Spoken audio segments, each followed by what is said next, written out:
قانونی رکاوٹیں نذیر تارڑ صاحب کہہ چکے ہیں نواز شریف صاحب کے آنے میں تمام ختم ہو گئی ہیں، اور سیاسی ایک رہ گئی تھی جو ترازو کے دونوں پلڑے برابر کرنے تھے، وہ بھی ہو گئے. چیئرمین تحریک صاحب اندر بھی چلے گئے، نائل بھی ہو گئے. اب نواز شریف صاحب کب آ رہے ہیں؟ دیکھیں جی، پہلے جو یہ دونوں میرے پارٹیسپنٹ بات کر رہے ہیں، یہ تو میرے خیال سے خود ساختہ یہ بات کر رہے ہیں کہ یہ ہوگا تو لڑائی ہوگی، یہ ہوگا تو وہ ہوگا.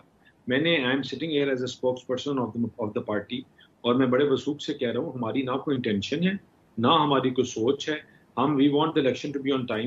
گورنمنٹ اپنے ٹائم سے جاری ہے، اسمبلیز اب ٹائم پہ ڈیزالو ہوگی، اور ہم چاہتے ہیں کہ الیکشن ٹائم سے. اس میں تو بحث ہی ختم ہوگی.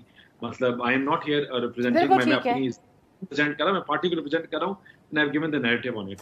اور جہاں تک آپ نے میاں محمد نواز شریف صاحب کی بات کی، بالکل وہ انشاءاللہ with in next month or so, next maximum month and half, 2 مہینے تک انشاءاللہ ہی will be in Pakistan.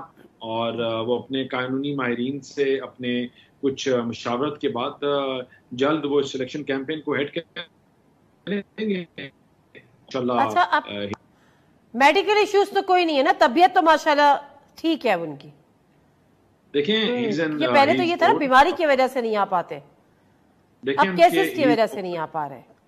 Old, ان کے کمپلیکیشنز اور چیزیں تو ہیں، ہارٹ کے ایشو بھی اور چیزیں سب کو پتہ ہیں، اور وہ they are part and parcel, but regardless of that انشاءاللہ ہی ول بی ہیئر. اور ہم نے پہلے بھی وی فیسڈ آل دوز تھنگز. ہم قانونی چارجی پوری کر کے باہر گئے تھے.